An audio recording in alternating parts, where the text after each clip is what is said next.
Dengan mempelajari Sirah Nabawiyah, maka makin menambah kecintaan kepadanya. Semoga yang subscribe juga dimudahkan jalannya menuju surga. Silahkan tekan tombol like supaya postingan ini semakin tersebar. Dan tulis doa serta hajat pemirsa di kolom komentar. Semoga semakin banyak yang mengaminkan, maka semakin cepat terkabul. Nabi Sulaiman alaihi salam adalah manusia terkaya sepanjang sejarah kehidupan manusia di muka bumi. Dalam beberapa kitab suci seperti Al-Quran, Alkitab, dan Injil, Nabi Sulaiman alaihi salam dijelaskan sebagai manusia terkaya yang pernah hidup di muka bumi. Tidak ada satupun manusia yang bisa mengalahkan total kekayaannya hingga hari kiamat tiba. Para arkeolog telah menemukan situs peninggalan sejarah Islam yang mengungkap total kekayaan Nabi Sulaiman alaihi salam. Erez bin Yosef, seorang profesor sekaligus peneliti, ia menyatakan bahwa 3.000 tahun yang lalu Nabi Sulaiman alaihi salam diperkirakan memiliki kekayaan senilai 2,2 triliun US dollar. Dan apabila dikonversikan dengan nilai mata uang dolar hari ini, jika dirupiahkan, maka nilainya setara dengan 32.891.870 triliun rupiah. Profesor itu juga menjelaskan bahwa kekayaan Nabi Sulaiman alaihi salam berasal dari dua sumber, yakni istana kerajaan dan tambang tembaga.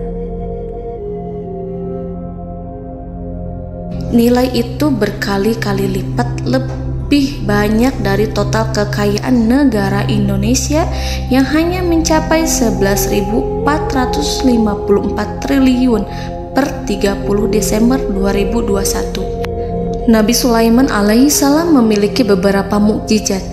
Di antaranya adalah dapat berbicara dengan bahasa binatang. Beliau dapat memerintah mereka untuk melakukan sesuatu. Beliau juga dapat mengendalikan besar kecilnya tekanan angin dan dapat mengatur ke arah mana angin akan berhembus. Sehingga dengan itu Nabi Sulaiman dapat memanfaatkan angin sebagai kendaraannya dan juga kendaraan tentaranya. Nabi Sulaiman juga bisa melunakkan besi dan membentuknya menjadi pakaian perang yang anti tusukan senjata tajam. Nabi Sulaiman juga memimpin para jin. Mereka tunduk dan patuh pada perintah Nabi Sulaiman alaihi salam. Tidak hanya setan, iblis laknatullah yang merupakan makhluk pembangkang dapat dibuat tunduk bertekuk lutut pada perintah-perintah Nabi Sulaiman. Nabi Sulaiman bisa melakukan teleportasi, yaitu berpindah dari suatu tempat ke tempat yang lain dalam waktu singkat. Peristiwa itu dibuktikan dengan pemindahan singgasana Ratu Balqis atas perintah Nabi Sulaiman. Nabi Sulaiman dikenal sebagai raja yang adil dan bijaksana. Nabi Sulaiman diberkahi kecerdasan yang luar biasa untuk menyatu padukan segenap kekuatan yang Allah berikan kepadanya. Ia mengelola dan membawa kerajaannya menjadi kekuatan raksasa yang tak terkalahkan di masanya dengan segenap kemampuan yang dimilikinya. Tentara Nabi Sulaiman adalah tentara terkuat di bumi tanpa ada yang menandingi. Pertanyaan mendasar yang muncul kali ini adalah dari mana sumber kekayaan dan kekuatan Nabi Sulaiman alaihi salam? Untuk mendapat jawaban dari pertanyaan itu, simak video ini sampai akhir. Sebelum itu, mari bantu channel ini terus berkembang dengan cara subscribe dan nyalakan tanda loncengnya. Berikan komentar yang positif dan berikan like serta share video ini. Bismillahirrahmanirrahim. Sungguh kami benar-benar telah menganugerahkan ilmu kepada Daud dan Sulaiman. Keduanya berkata, segala puji bagi Allah yang melebihkan kami dari kebanyakan hamba-hambanya yang mukmin. Sulaiman telah mewarisi Daud dan dia berkata, wahai manusia, kami telah diajari untuk memahami bahasa burung dan kami dianugerahi segala sesuatu. Sesungguhnya semua ini benar-benar karunia yang nyata. Quran Surat An-Naml ayat 15-16. Saudara-saudaraku yang dirahmati Allah, pada ayat di atas disebutkan bahwa Sulaiman telah mewarisi Daud. Nabi Sulaiman mewarisi Nabi Daud dalam sisi kenabian dan kekuasaan, bukan mewarisi harta, karena para nabi tidak mewariskan harta.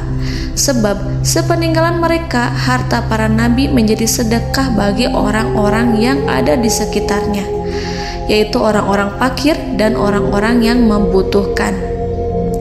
Dan harta para nabi tidak dikhususkan bagi kalangan keluarganya. Rasulullah Shallallahu Alaihi Wasallam bersabda, "Kami para nabi tidak mewariskan." Nabi Sulaiman mewarisi kenabian dari Nabi Daud. Ini adalah hal yang jelas. Allah telah memilihnya sebagai nabi dari Bani Israel. Begitu juga Allah telah memberinya kekuasaan kerajaan sehingga ia menjadi pemimpin Bani Israel. Barangkali sesuatu yang paling penting yang diwarisi oleh Nabi Sulaiman dari Nabi Daud adalah tradisi militer. Kemajuan militer yang dahsyat telah berpindah kepada Nabi Sulaiman. Nabi Daud sebenarnya adalah seorang pengembala kambing yang sangat miskin, tetapi seiring dengan perjalanan waktu, ia menjadi komandan pasukan tiada tanding. Nabi Daud alaihi salam mengetahui bahwa kekuatan hakiki yang mengatur alam semesta adalah kekuatan Allah. Ketika Nabi Daud mengelurkan tangannya dan memegang potongan batu, lalu beliau melemparkannya dengan ketepel ke arah Jalut, kepala Jalut retak dan ambruk menghantam tanah. Ini sebagai bentuk demonstrasi kekuatan darinya. Kehadiran Nabi Daud mengubah pasukan Bani Israel, di mana mereka sebelumnya lari jika berhadapan dengan musuh. Maka kini keberadaan mereka mulai diperhitungkan di masa hidupnya. Nabi Daud mengalami peperangan yang sangat banyak, tapi Al-Quran tidak menceritakan secara terperinci. Hal itu dikarenakan karena Al-Quran adalah kitab dakwah di jalan Allah, bukan kitab sejarah. Al-Quran hanya menceritakan di dalam Al-Quran surat Shad ayat 20, "Dan kami kuatkan kerajaannya, kerajaan Daud." Ayat tersebut berarti bahwa Nabi Daud belum terkalahkan dalam peperangan yang diikutinya. Di samping dukungan yang Allah berikan kepadanya, juga pasukan dan rakyatnya, di mana mereka adalah orang-orang yang bertauhid, menyerahkan diri kepada Allah. Allah Subhanahu wa Ta'ala mengajarkan kepada Nabi Daud hal-hal yang menjadikan pasukannya memiliki keistimewaan yang dengannya mereka dapat mengalahkan pasukan-pasukan lain, pasukan-pasukan besar yang ada di bumi pada saat itu. Allah Subhanahu wa Ta'ala berfirman dalam surat Saba ayat 10, "Dan kami telah melunakkan besi untuknya." Baju besi mungkin akan menjadi masalah dalam benak kita. Ketika orang-orang yang berperang, baju besi cukup mengganggu gerakan mereka. Kita bisa membayangkan ketika ada dua orang berperang, salah satu dapat bergerak bebas, sementara yang lainnya tidak leluasa bergerak karena tertahan dengan pakaiannya. Namun, dengan kekuasaan Allah, Nabi Daud dapat melunakkan besi dan membuat baju besi yang ringan, yang mudah untuk digunakan. Ini adalah kemajuan penting yang Allah berikan kepada Nabi Daud dan tentaranya. Kemajuan itu kemudian diajarkan, diwariskan dan dimiliki oleh Nabi Sulaiman alaihi salam. Nabi Sulaiman memiliki pasukan dahsyat yang melebihi pasukan manapun di bumi saat itu, atau bahkan mungkin saat ini. Bahkan Allah menambahkan karunia-Nya kepada Nabi Sulaiman yang disebutkan dalam Al-Quran surat An-Naml ayat 16. Dan Sulaiman telah mewarisi Daud, dan dia berkata, "Wahai manusia, kami telah diberi pengertian tentang suara burung, dan kami diberi segala sesuatu. Sesungguhnya ini benar-benar suatu karunia yang nyata." Saudara-saudaraku yang dirahmati Allah, pada suatu hari Nabi Sulaiman alaihi salam menengadahkan tangannya dan berdoa kepada Allah Subhanahu wa ta'ala. Antara hati Nabi dan Allah tidak ada penghalang, tidak ada jarak, tidak ada sekatan waktu, tidak ada satupun dari para nabi yang berdoa kepada Allah kecuali doanya pasti dikabulkan. Doa Nabi Sulaiman alaihi salam direkam dalam Al-Quran surat Shad ayat 35. Nabi Sulaiman berkata, "Ya Tuhanku, ampunilah aku, anugerahkanlah kepadaku kerajaan yang tidak dimiliki oleh seorang pun sesudahku." Nabi Sulaiman menginginkan dari Allah sesuatu kerajaan yang belum pernah diperoleh oleh siapapun setelahnya.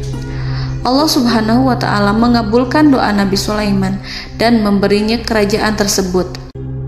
Nabi Sulaiman mewarisi kekuasaan, kenabian, hikmah ilmu dari Nabi Daud alaihi salam.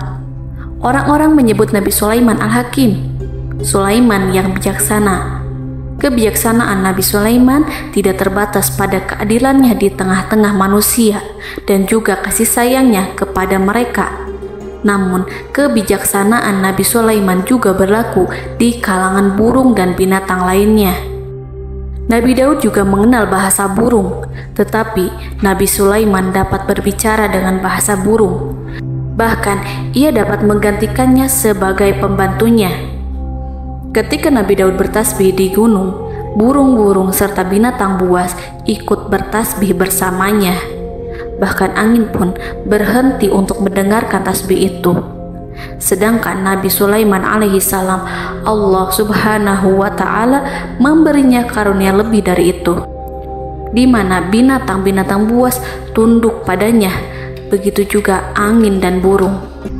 Saudara-saudaraku yang dirahmati Allah, Nabi Sulaiman alaihi salam mampu mendengarkan bisikan semut yang berbicara kepada sesama mereka.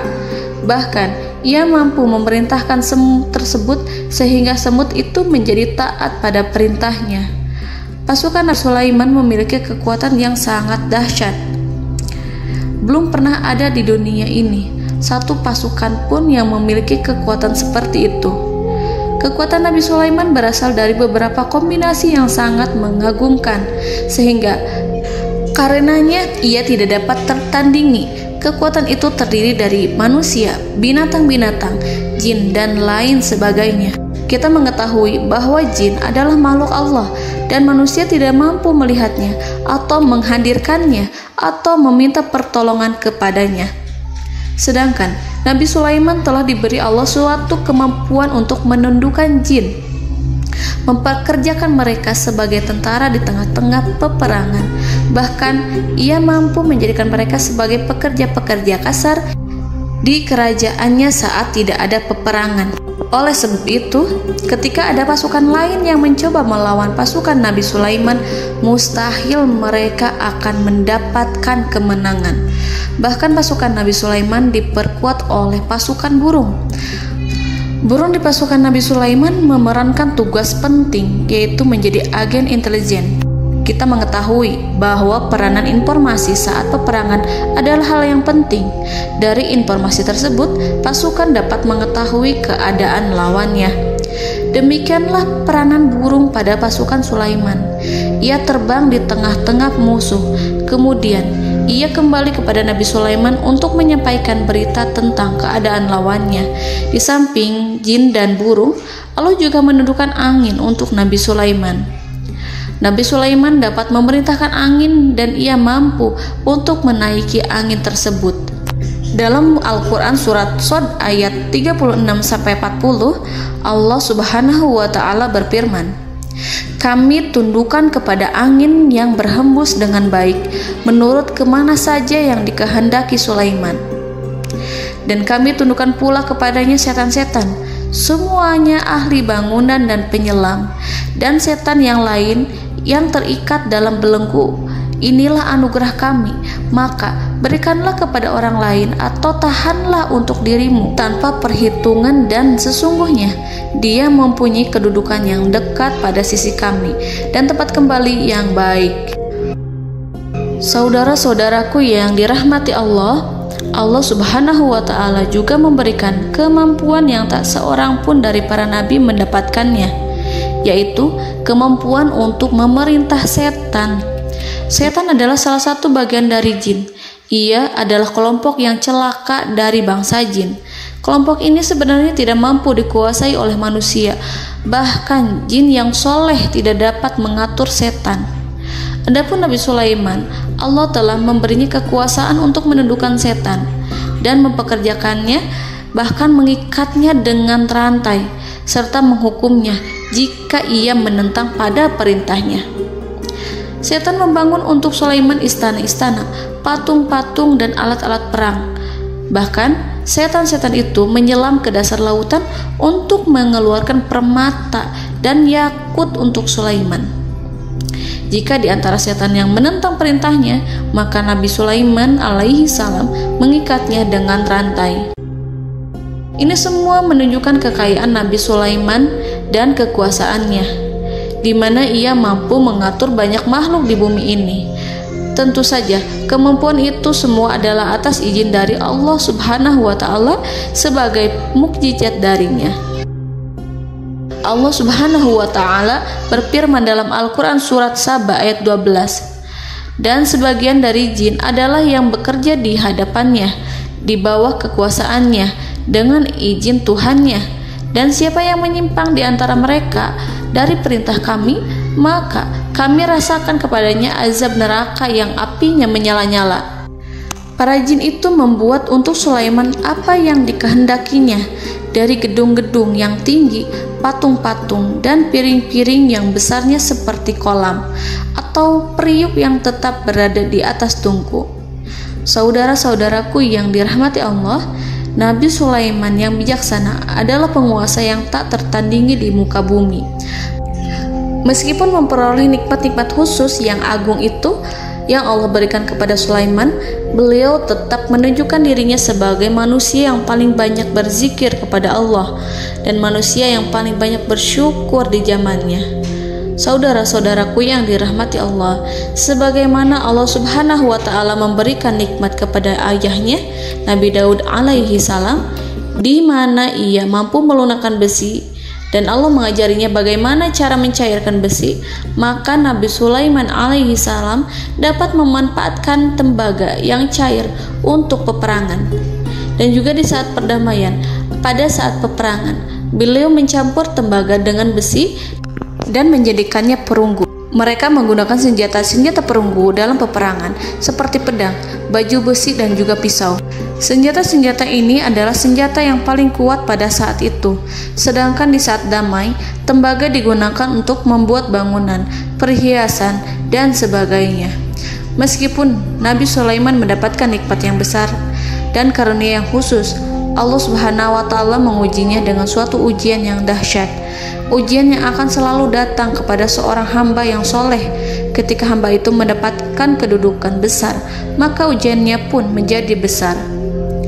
Allah Subhanahu wa Ta'ala menguji Nabi Sulaiman dengan penyakit. Diceritakan oleh Fahru Roji, Nabi Sulaiman diuji dengan suatu penyakit yang keras, di mana kedokteran saat itu tidak dapat dan tidak mampu mengatasinya. Sakitnya Nabi Sulaiman sangat keras sehingga para dokter dari kalangan manusia ataupun jin tidak mampu menghilangkan penyakit itu. Lalu burung-burung menghadirkan rumput-rumput yang dianggapnya sebagai obat, tetapi Nabi Sulaiman tak kunjung sembuh. Semakin hari penyakit Nabi Sulaiman semakin menjadi-jadi, sehingga ketika Nabi Sulaiman duduk di atas kursi, ia duduk bagaikan tubuh tanpa roh. Seakan-akan ia mati karena saking keras penyakit yang dideritanya. Sakit yang diderita oleh Nabi Sulaiman alaihi salam berlangsung sangat lama. Namun Nabi Sulaiman tidak henti-hentinya berzikir kepada Allah dan meminta kesembuhan kepadanya, serta selalu beristighfar dan mengungkapkan rasa cinta kepadanya.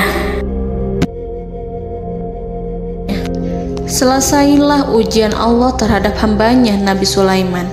Beliau pun sembuh Nabi Sulaiman merasakan kembali kesehatannya setelah ia mengetahui segala kejayaan dan segala kekuasaan serta segala kebesarannya tidak lagi mampu menghilangkan penyakit yang dideritanya kecuali jika Allah menghendaki. Saudara-saudaraku yang dirahmati Allah, Nabi Sulaiman telah membangun tempat ibadah, tempat sujud, sehingga manusia menyembah Allah di dalamnya. Orang-orang yang membangunnya berjumlah puluhan ribu orang. Tentu setiap kelompok dari mereka memiliki pekerjaan masing-masing.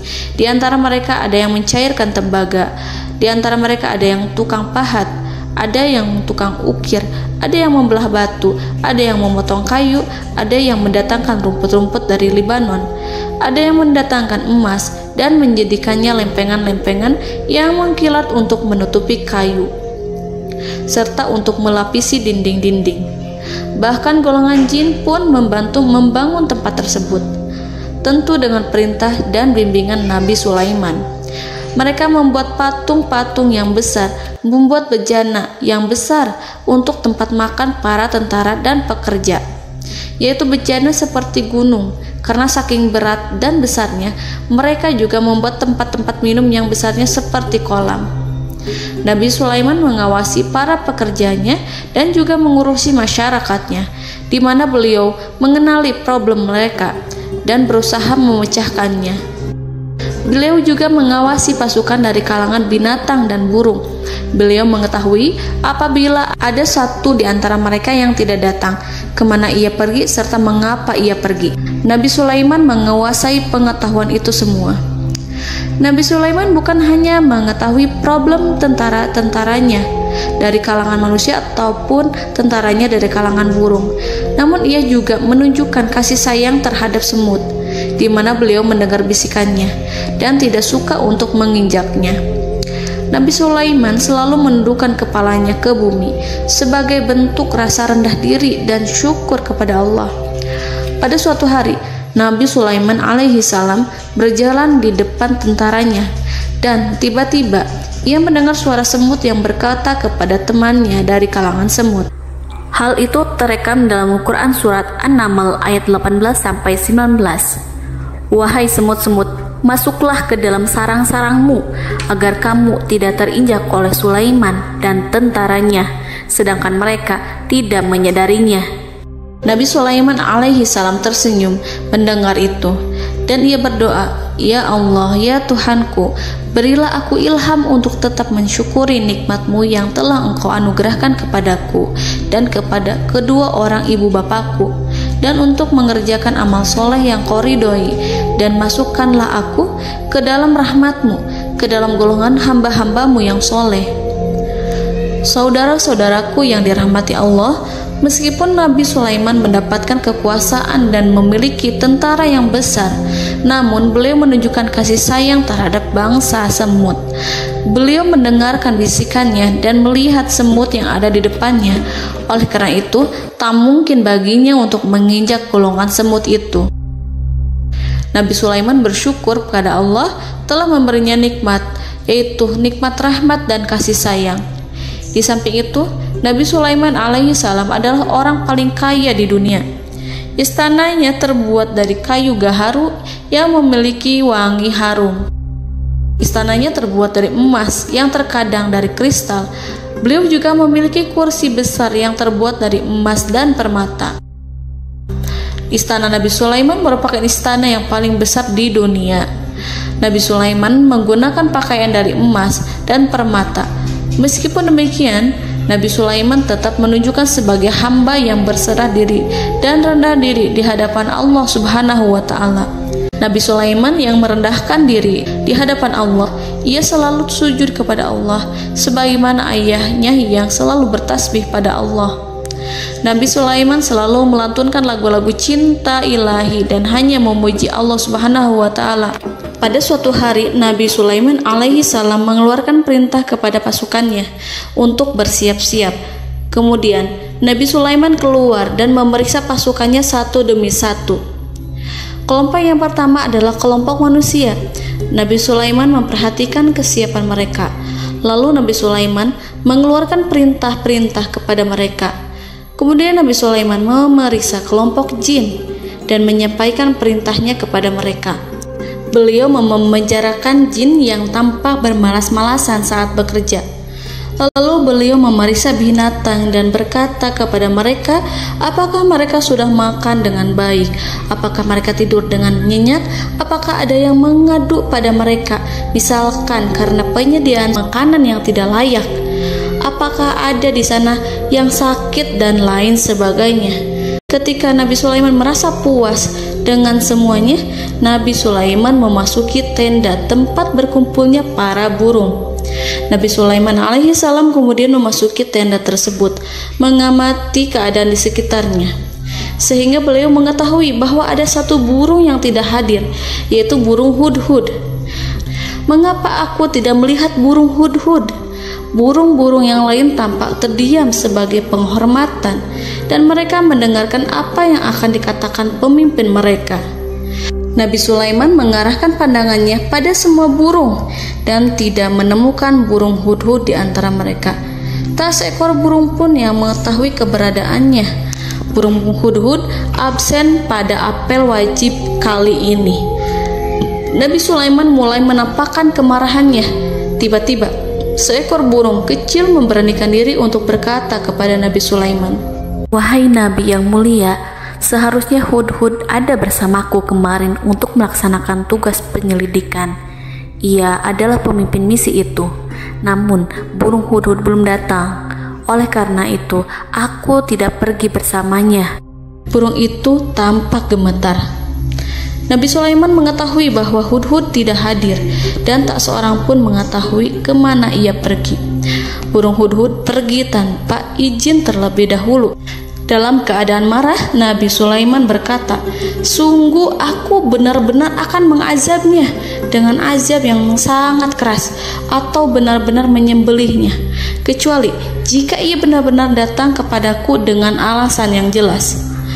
Kawanan burung-burung mengetahui bahwa Nabi Sulaiman sedang marah dan telah menetapkan untuk menyiksa burung hudhud atau menyembelihnya atau justru memaafkannya dengan syarat ia datang dengan membawa alasan yang dapat menyelamatkannya, atau dengan kata lain, burung hudhud dapat memastikan bahwa ia melaksanakan tugas yang penting. Nabi Sulaiman menunjukkan kemarahan yang besar sehingga siapapun akan merasa takut kepada Nabi Sulaiman yang marah. Nabi Sulaiman kemudian pergi dari tempat burung tersebut. Nabi Sulaiman masih memikirkan keadaan burung hudhud. Seharusnya burung hudhud menjadi bagian penting dari badan intelijen. Apakah ia pergi untuk menyingkap suatu, atau apakah ia pergi hanya untuk bermain-main?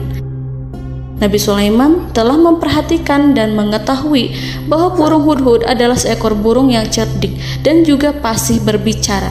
Terkadang Nabi Sulaiman mendapati burung hudhud sedang bermain-main dan menunda-nunda pekerjaannya. Namun ketika Nabi Sulaiman melihatnya, burung hudhud memahami bahwa perbuatannya tidak benar. Oleh karena itu, ia tidak boleh menyampur adukan antara waktu serius dan waktu bermain. Tidak lama setelah itu, burung hudhud tiba di tempat para burung. Burung-burung yang lain berkata kepadanya, "Wahai hudhud, pergilah engkau ke tempat Nabi Sulaiman. Jika ia mengetahui bahwa engkau telah sampai, jiwamu benar-benar terancam." Mendengar itu, burung hudhud segera beranjak. Ia terbang menemui Nabi Sulaiman. Pada waktu itu, Nabi Sulaiman sedang duduk bersama tentaranya yang lain. Burung hudhud berdiri. Ia telah merencanakan untuk memulai pembicaraan dengan Nabi Sulaiman sebelum Nabi Sulaiman bertanya kepadanya kemana dia pergi. Ini sebagai bukti bahwa hudhud telah melaksanakan suatu tugas yang penting. Dalam Al-Quran Surat An-Naml ayat 22, burung hudhud berbicara, "Aku telah mengetahui sesuatu yang kamu belum mengetahuinya, dan kubawa kepadamu dari negeri Saba suatu berita penting yang diyakini seakan-akan burung hudhud hendak berkata, 'Aku adalah hudhud yang miskin, tapi aku mengetahui apa yang tidak engkau ketahui, dan aku telah datang kepadamu dari kerajaan Saba dengan membawa berita yang sangat penting.'" Nabi Sulaiman tampak terdiam menunggu hudhud menyelesaikan kisahnya. Dalam surat An-Naml ayat 23-24, burung hudhud berkata, Sesungguhnya aku menjumpai seorang wanita yang memerintah mereka. Dia dianugerahi segala sesuatu serta mempunyai singgasana yang besar. Aku mendapati dia dan kaumnya menyembah matahari selain Allah. Dan setan-setan telah menjadikan mereka memandang indah perbuatan-perbuatan mereka, lalu menghalangi mereka dari jalan Allah, sehingga mereka tidak mendapat petunjuk. Burung hudhud diam. Nabi Sulaiman merasa bahwa hudhud menunjukkan kepasihan lisannya. Nabi Sulaiman berkata dalam Quran surat An-Naml ayat 27 sambil menunjukkan senyum manisnya. Nabi Sulaiman berkata, "Akan kami lihat apakah kamu benar wahai hudhud, ataukah kamu termasuk orang-orang yang berdusta." Seakan-akan burung hudhud ingin mengatakan, "Aku tidak berbohong, wahai Nabi yang mulia." Namun diamnya Sulaiman membuat takut sehingga burung hudhud terdiam. Nabi Sulaiman terdiam karena berpikir, lalu ia memutuskan sesuatu setelah itu. Beliau melihat kepada lainnya dan meminta secari kertas. Nabi Sulaiman menulis surat singkat dan menyerahkannya kepada hudhud serta memerintahkan kepadanya seperti yang dikatakan dalam Quran surat An-Naml ayat 28. "Pergilah dengan membawa suratku ini, lalu jatuhkanlah kepada mereka, kemudian berpalinglah dari mereka, lalu perhatikanlah apa yang mereka bicarakan." Al-Quranul Karim hanya menceritakan dalam Quran surat An-Naml bagaimana perginya hudhud dan bagaimana ia menyerahkan surat itu. Lalu Al-Quran langsung menyebut keadaan kerajaan Balqis yang saat itu sedang membaca surat di depan para pembesar kerajaan dan para menterinya. Dalam Al-Quran surat An-Naml ayat 29-31 berkatalah Balqis, "Wahai pembesar-pembesar, sesungguhnya telah dijatuhkan kepadaku sebuah surat yang mulia. Sesungguhnya surat ini dari Sulaiman, dan sesungguhnya isinya dengan menyebut nama Allah yang Maha Pengasih lagi Maha Penyayang, bahwa janganlah kalian berlaku sombong terhadapku, dan datanglah kepadaku sebagai orang yang berserah diri." Saudara-saudaraku yang dirahmati Allah, dalam surat tersebut Nabi Sulaiman menyebutkan supaya mereka menyerahkan diri dan tunduk kepada perintah Nabi Sulaiman. Nabi Sulaiman memerintahkan agar mereka meninggalkan penyembahan terhadap matahari. Nabi Sulaiman tidak mempersoalkan akidah mereka dan tidak memuaskan mereka dengan apapun. Nabi Sulaiman hanya memerintahkan bahwa ia berada di atas kebenaran. Bukankah ia didukung kekuatan yang berlandaskan keyakinan yang dimilikinya? Nabi Sulaiman hanya memerintahkan mereka agar tunduk dan patuh kepadanya. Ratu Sabak menyampaikan surat tersebut di tengah-tengah kaumnya. Dalam Quran surat An-Naml ayat 32 dijelaskan, "Dan berkatalah Balqis, wahai para pembesar, berilah aku pertimbangan dalam urusanku ini. Aku tidak pernah memutuskan sesuatu persoalan sebelum kamu berada dalam majelisku." Saudara-saudaraku yang dirahmati Allah, para pembesar istana Balqis menentang surat tersebut. Isi surat itu membangkitkan kesombongan kaum Sabak, di mana mereka merasa lebih kuat. Mereka mengetahui bahwa di sana ada seorang yang mencoba menentang mereka dan mengisyaratkan peperangan kepada mereka. Lalu ia meminta kepada mereka untuk memenuhi syarat-syaratnya sebelum terjadinya peperangan dan kekalahan. Dalam surat An-Naml ayat 33, mereka menjawab, "Kita adalah orang-orang yang memiliki kekuatan dan juga memiliki keberanian yang sangat besar dalam peperangan. Dan keputusan berada di tanganmu, wahai rajaku. Maka pertimbangkanlah apa yang akan kamu perintahkan." Saudara-saudaraku yang dirahmati Allah, para pembesar kaum Sabak seakan ingin berkata, "Kita siap untuk melaksanakan perang." Tampaknya ratu itu memiliki kebijakan yang lebih baik dari pembesar kaumnya. Surat Sulaiman itu membuatnya berpikir lebih jernih dan lebih berhati-hati. Ia berusaha sebisa mungkin menghindari peperangan. Ratu itu berpikir dalam tempo yang lama. Nama Sulaiman tidak diketahuinya dan ia pun belum pernah mendengarnya. Oleh karena itu, Ratu kaum Sabak tidak mampu mengetahui dan mendeteksi seberapa besar kekuatan Nabi Sulaiman. boleh jadi Nabi Sulaiman memiliki kekuatan yang dahsyat sehingga ia mampu memerangi kekuasaannya dan mengalahkannya. Kemudian ratu memperhatikan apa yang ada di sekelilingnya. Ia melihat kemajuan masyarakatnya dan juga kekayaannya. Barangkali ia mengira bahwa Nabi Sulaiman iri terhadap kemajuan dan kekayaannya itu, sehingga Nabi Sulaiman ingin menyerangnya. Setelah mempertimbangkan isi surat Nabi Sulaiman dengan cermat, Ratu Saba memilih untuk tidak bersikap ceroboh dan bodoh. Ratu lebih suka untuk menggunakan bahasa kelembutan. Ia mengirim kepada Nabi Sulaiman suatu hadiah yang besar. Ratu mengira bahwa Nabi Sulaiman seorang yang ambisius, yang boleh jadi ia telah mendengar tentang kekayaan kerajaan Saba. Para utusan pergi dengan membawa hadiah dari Ratu Saba. Ratu berharap agar mereka dapat memasuki kerajaan Nabi Sulaiman dan akan mengetahui kondisi kerajaannya. Saat mereka pulang, Ratu ingin mendengar secara langsung dari mereka tentang bagaimana keadaan kaum Nabi Sulaiman dan pasukannya. Setelah mendapatkan informasi yang cukup, maka Ratu Balqis dapat membuat sesuatu keputusan yang tepat. Ratu menyembunyikan apa yang terlintas dalam pikirannya, lalu ia berbicara kepada pembesar istananya bahwa ia dapat menyingkap niat jahat Raja Sulaiman melalui cara mengirimkan hadiah kepadanya. Ratu lebih memilih cara tersebut dan menunggu reaksi dari Nabi Sulaiman. Ratu berhasil memuaskan para pembesar istana, dan untuk sementara ia menghilangkan ide untuk berperang. Karena para raja jika menyerang suatu desa, maka pemimpin desa tersebut adalah orang yang paling banyak mendapatkan kehinaan. Akhirnya, para pembesar kaumnya merasa puas dengan pikiran Ratu Balqis. Saudara-saudaraku yang dirahmati Allah, dalam surat An-Naml ayat 34-35 dijelaskan, Ratu Balqis berkata, "Sesungguhnya raja-raja apabila memasuki suatu negeri, niscaya mereka akan membinasakannya dan menjadikan penduduknya yang mulia menjadi hina.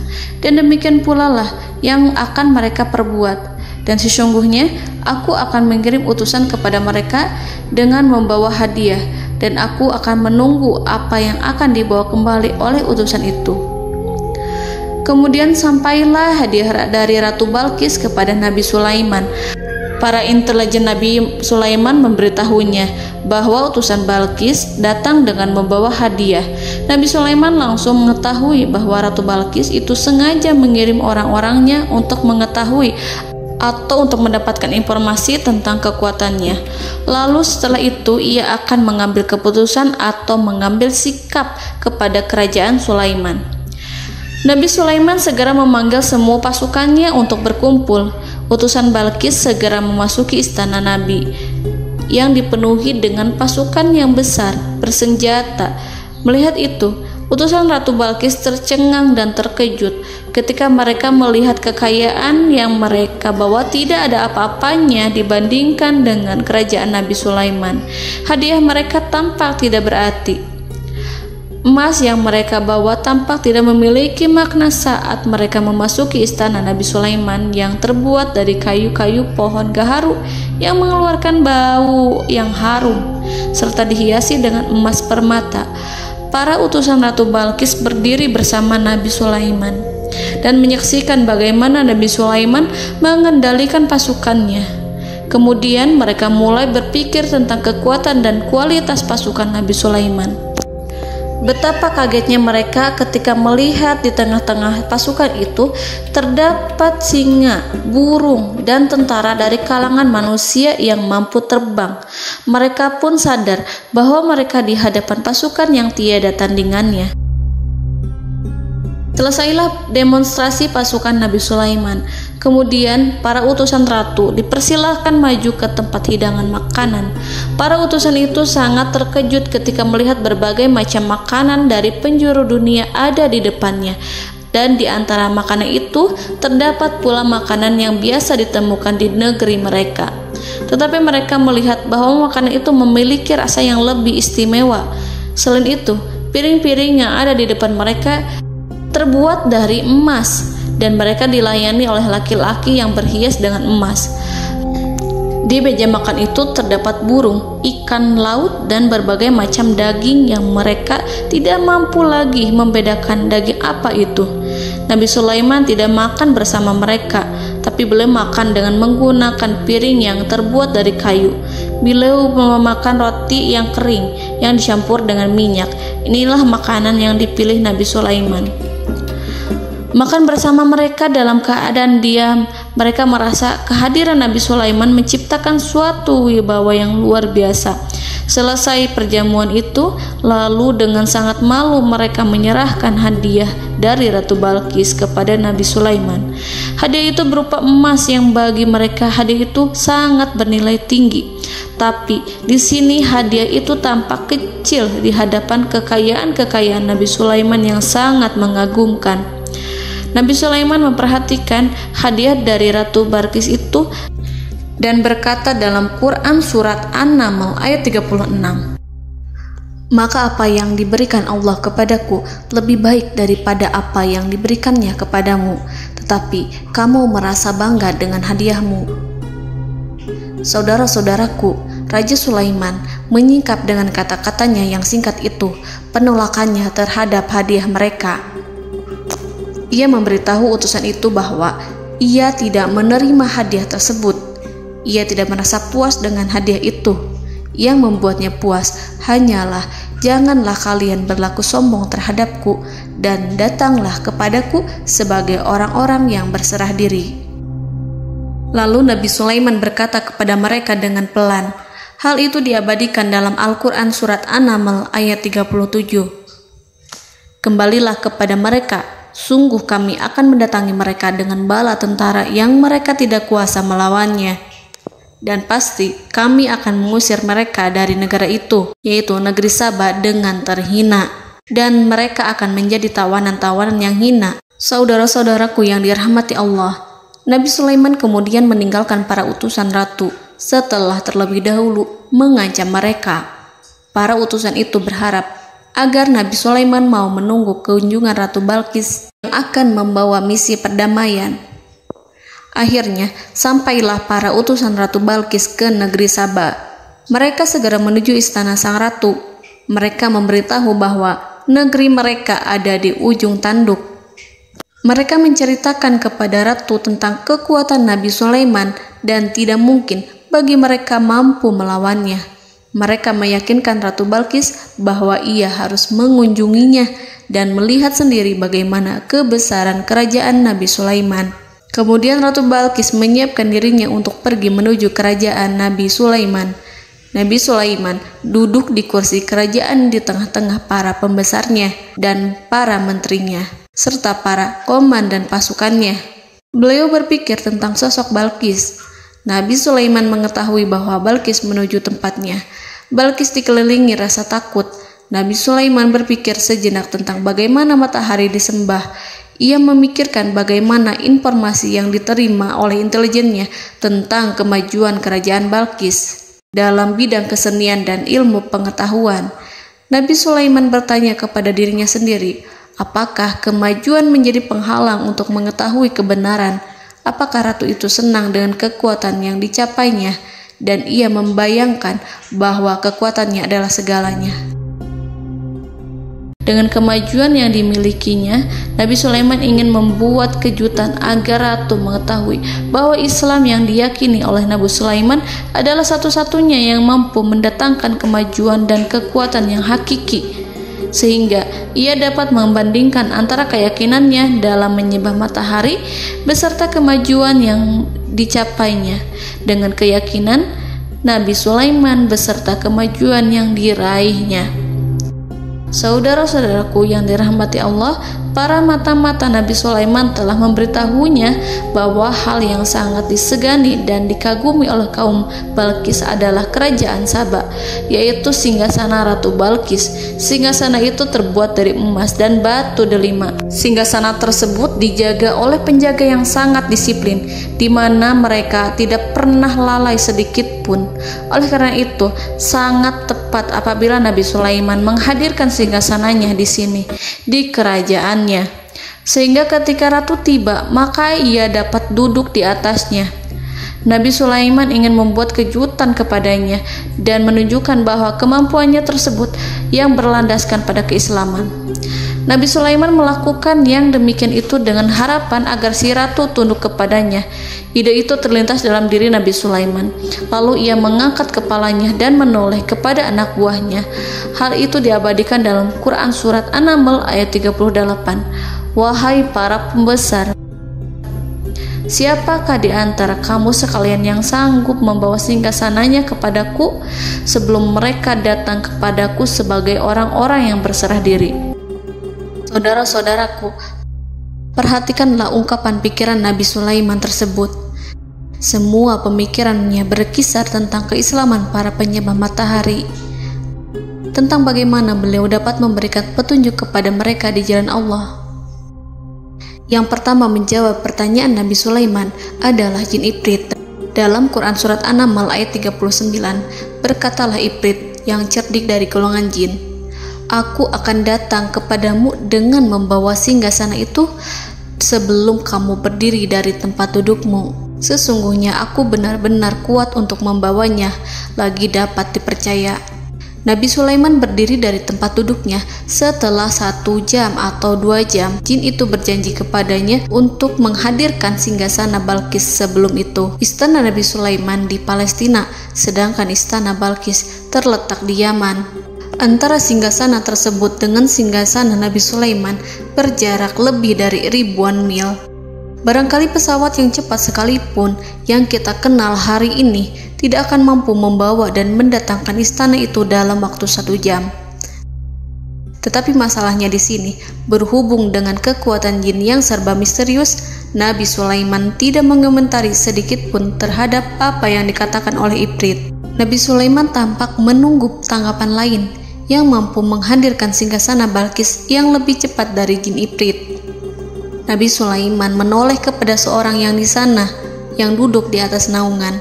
Hal itu diceritakan dalam Al-Quran Surat An-Naml ayat 40. Berkatalah seseorang yang mempunyai ilmu dari Alkitab, "Aku akan membawa singgasana itu kepadamu sebelum matamu berkedip." Maka tatkala Sulaiman melihat singgasana itu terletak di hadapannya, ia pun berkata, "Ini termasuk karunia Tuhanku untuk menguji aku. Apakah aku akan bersyukur atau mengingkari nikmatnya? Dan barang siapa yang bersyukur, maka sesungguhnya dia bersyukur untuk kebaikan dirinya sendiri. Dan barang siapa yang ingkar, maka sesungguhnya Tuhanku maha kaya lagi maha mulia." Saudara-saudaraku, belum lama seseorang yang mempunyai ilmu dari Alkitab menyatakan kalimatnya, sehingga singgasana itu tiba-tiba ada di depan Nabi Sulaiman, yang mampu menghadirkan singgasana itu lebih cepat dari kedipan mata. Al-Quranul Karim tidak menyingkap kepribadian seseorang yang menghadirkan singgasana itu. Al-Quran hanya menggarisi bahwa orang itu mempunyai ilmu dari Alkitab. Al-Quran tidak menjelaskan kepada kita apakah ia seorang malaikat ataukah manusia ataukah jin. Al-Quran sengaja tidak menyingkap hakikat kitab yang dimaksud.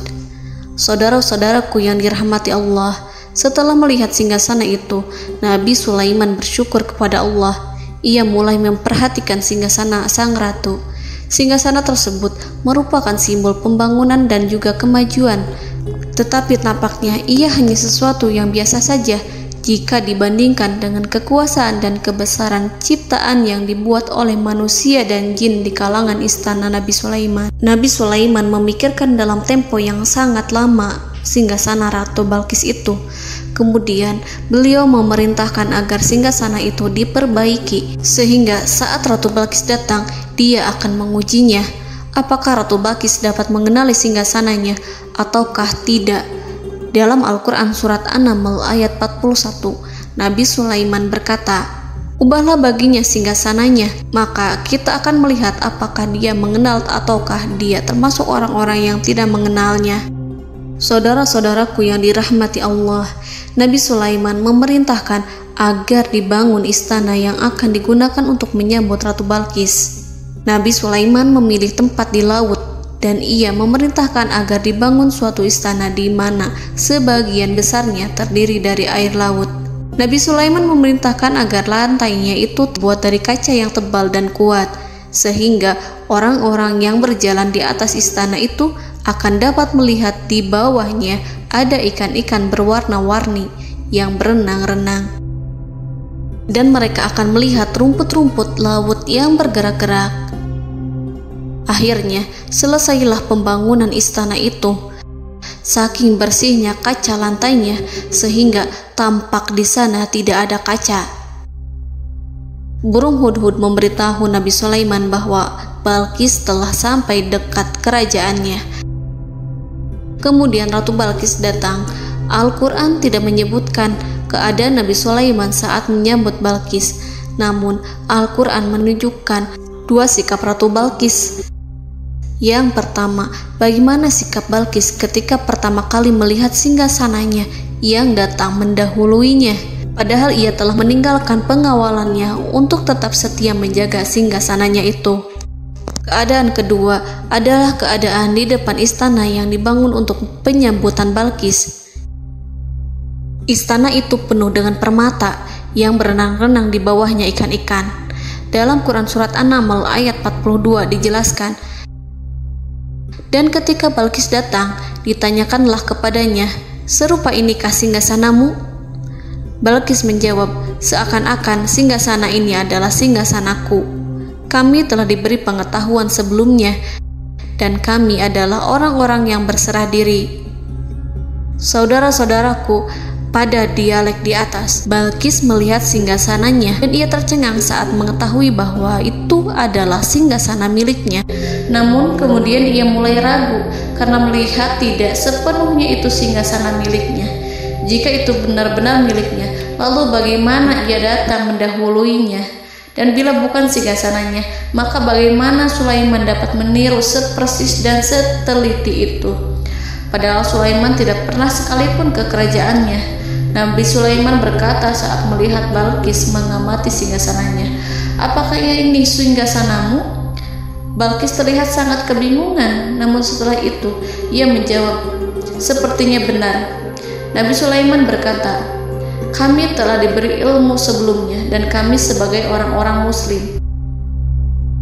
Saudaraku yang dirahmati Allah, melalui pertanyaan Nabi Sulaiman ingin mengisyaratkan kepada Balqis agar ia membandingkan antara keyakinannya beserta ilmu yang dicapainya dengan keyakinan Nabi Sulaiman yang muslim beserta pengetahuan yang telah diraihnya. Penyembahan terhadap matahari dan pencapaian ilmu yang dicapai oleh Ratu Balqis tanpa tidak ada apa-apanya dibandingkan dengan ilmu Nabi Sulaiman dan keislaman. Nabi Sulaiman telah mendahuluinya dalam bidang ilmu karena keislamannya. Karena itu, sangat mudah baginya untuk mengungguli Balqis dalam ilmu-ilmu yang lainnya. Demikianlah yang disyaratkan dalam pertanyaan Nabi Sulaiman kepada Ratu Balqis. Ratu Saba itu mengetahui bahwa ini adalah singgasananya, di mana singgasana itu datang lebih dahulu daripada dirinya. Beberapa bagian darinya telah diubah saat Balqis masih di perjalanan menuju ke tempat Nabi Sulaiman. Ia berpikir kemampuan apa yang dimiliki Nabi Sulaiman. Ratu Balqis tercengang melihat apa yang disaksikannya, yang berupa buah dari keimanan Nabi Sulaiman dan hubungannya dengan Allah Subhanahu wa Ta'ala. Sebagaimana Balqis juga tercengang ketika melihat kemajuan di bidang ilmu pembangunan, seni, dan ilmu-ilmu yang lainnya. Maka ia tidak lebih kagum lagi saat melihat hubungan yang kuat antara keislaman Nabi Sulaiman dengan ilmunya serta kemajuan yang diraihnya. Dalam Al-Quran Surat An-Naml ayat 43 dijelaskan, dan apa yang disembahnya selama ini selain Allah mencegahnya untuk melahirkan keislamannya, karena sesungguhnya ia terdahulu termasuk orang-orang yang kafir. Saudara-saudaraku yang dirahmati Allah, berguncanglah dalam benak Balqis ribuan hal ketika melihat keyakinan kaumnya runtuh di hadapan Nabi Sulaiman. Ia menyadari matahari yang disembahnya hanya merupakan ciptaan Allah, dan Allah lah yang menggerakkannya untuk hamba-hambanya. Lalu terbitlah matahari kebenaran dalam dirinya. Hatinya diterangi oleh cahaya baru yang tidak akan tenggelam seperti tenggelamnya matahari. Masa keislamannya hanya menunggu waktu. Ratu Balqis memilih waktu yang tepat untuk mengumumkan keislamannya. Allah Subhanahu wa Ta'ala berfirman dalam Quran Surat An-Naml ayat 44. Dikatakan kepadanya, masuklah ke dalam istana. Maka tatkala ia melihat lantai istana itu, dikiranya kolam air yang besar dan disingkapnya 2 betisnya. Berkatalah Sulaiman, sesungguhnya ia adalah istana licin yang terbuat dari kaca. Berkatalah Balqis, wahai Tuhanku, sesungguhnya aku telah berbuat zalim terhadap diriku dan aku berserah diri bersama Sulaiman kepada Allah Tuhan semesta alam. Saudara-saudaraku yang dirahmati Allah, dikatakan kepada Balqis, masuklah ke dalam istana. Ketika ia masuk, maka ia tidak menyaksikan adanya kaca, tetapi ia melihat air, sehingga ia mengira akan bersinggungan dengan air. Lalu ia menyingkapkan sedikit bajunya agar bajunya itu tidak basah. Nabi Sulaiman mengingatkannya tanpa melihatnya agar ia tidak khawatir terhadap pakaiannya, karena pakaiannya tidak akan basah sebab di sana tidak ada air. Itu sekedar kaca yang halus, yang saking halusnya sehingga ia tidak tampak. Pada kesempatan itulah Balqis mengumumkan keislamannya yang mengakui kelalimannya, dan ia menyatakan menyerahkan diri kepada Nabi Sulaiman dan kepada Allah Tuhan semesta alam. Lalu kaumnya pun mengikutinya dan mereka memeluk Islam. Balqis menyadari ia berhadapan dengan penguasa yang terbesar di bumi dan Nabi Allah yang mulia. Untuk pertama kalinya, wajah Sulaiman tampak dihiasi dengan senyuman yang menunjukkan kepuasannya sejak Balqis mengunjunginya. Demikianlah Nabi Sulaiman mewujudkan kejayaannya yang hakiki dan menyebarkan cahaya Islam di muka bumi. Saudara-saudaraku, Al-Quran tidak menyebutkan kisah Balqis setelah keislamannya. Para ahli tafsir mengatakan bahwa ia menikah dengan Nabi Sulaiman. Selain itu, ada yang mengatakan bahwa ia menikah dengan salah satu orang dekat Nabi Sulaiman. Ada juga yang mengatakan bahwa sebagian Raja Habasyah adalah keturunan dari buah perkawinan ini. Wallahu a'lam bishawab. Saudara-saudaraku yang dirahmati Allah, Nabi Sulaiman hidup di tengah-tengah kejayaan dan kemuliaan di bumi. Kemudian Allah menetapkan kematian untuknya, sebagaimana kehidupan Sulaiman berada di puncak kemuliaan dan kejayaan yang penuh dengan keajaiban yang luar biasa, maka kematiannya pun merupakan tanda-tanda kebesaran Allah yang penuh dengan keajaiban. Demikianlah bahwa kematiannya sesuai dengan kehidupannya, sesuai dengan kejayaannya.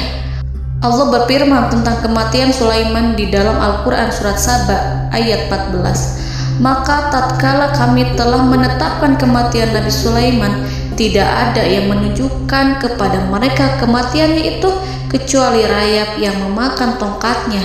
Maka tatkala ia telah tersungkur, tahulah jin bahwa kalau sekiranya mereka mengetahui yang gaib, tentulah mereka tidak akan tetap dalam siksa yang menghinakan. Saudara-saudaraku, kemampuan Nabi Sulaiman untuk menundukkan jin dan mempekerjakan mereka serta hubungan mereka dengan semua itu menimbulkan fitnah di tengah-tengah manusia dalam hal tertentu. Kematian Nabi Sulaiman merupakan batasan jawaban terhadap fitnah ini. Kami tidak mengetahui siapa yang mengklaim bahwa jin mengetahui hal yang gaib. Apakah itu setan yang terkutuk, atau jin yang bodoh, atau manusia yang tertipu? Kami tidak mengetahui siapa yang bertanggung jawab terhadap tersebarnya isu yang keliru ini. Yang kita ketahui adalah bahwa hal tersebut adalah mempengaruhi sebagian manusia dan jin. Barangkali manusia berkata kepada diri mereka, selama jin melakukan perbuatan yang luar biasa ini, maka apa gerangan yang menjadikan mereka tidak mengetahui hal yang gaib itu? Manusia itu lupa bahwa kunci kegaiban berada di tangan Allah. Masalah ilmu gaib tidak akan mampu dikuasai oleh jin dan manusia. Hanya Dia yang mengetahuinya, dan manusia diberitahu hanya sedikit sekali. Saudara-saudaraku yang dirahmati Allah, seakan-akan Allah telah merencanakan bahwa kematian Sulaiman bertujuan untuk menghancurkan pemikiran itu, yaitu pemikiran bahwa jin mengetahui hal-hal yang gaib. Jin bekerja untuk Nabi Sulaiman selama beliau hidup, dan tatkala beliau meninggal, maka tugas mereka menjadi bebas. Nabi Sulaiman meninggal tanpa diketahui oleh jin, sehingga mereka tetap bekerja untuk mereka, tetap mengabdi kepada Sulaiman.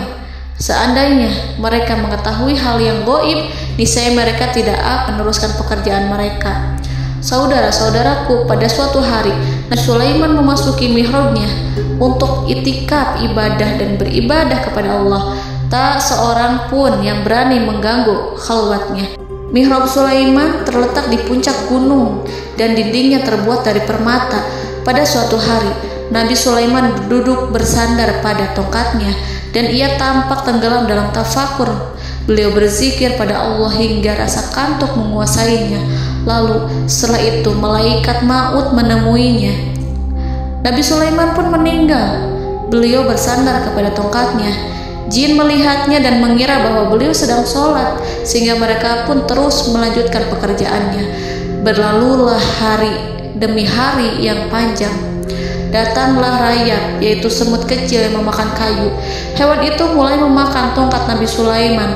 Rayap itu tampak lapar. Sebagian dari tongkat Nabi Sulaiman dimakan beberapa hari oleh rayap itu.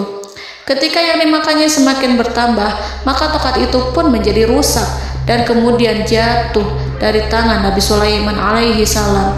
Tubuh mulia itu kehilangan keseimbangan dan kemudian jatuh terhempas di bumi. Tatkala tubuh suci itu tersungkur, maka manusia segera menuju ke arahnya. Mereka menyadari dan mengetahui bahwa Nabi Sulaiman telah meninggal dalam waktu yang lama. Jin menyadari bahwa mereka tidak mengetahui hal yang gaib, dan manusia pun mengetahui hakikat ini. Seandainya jin mengetahui hal yang gaib, niscaya ia tidak akan meneruskan siksa yang hina. Mereka tidak akan bekerja kepada Sulaiman. Demikianlah Nabi Sulaiman alaihi salam meninggal dalam keadaan duduk dan sholat di mihrabnya. Lalu berita itu tersebar bagaikan api di bumi. Manusia, burung, dan binatang buas mengantarkan jenazah Nabi Sulaiman. Sekawanan burung tampak sedih dan menangis. Semua makhluk bersedih. Akhirnya tak seorang pun mengetahui bahasa burung di bumi. Meninggallah seorang yang memahami pembicaraan burung, binatang-binatang, jin, dan lain sebagainya. Burung-burung itu berkata, betapa beratnya kehidupan di tengah orang-orang yang tidak mengetahui pembicaraan kita. Allahu a'lam.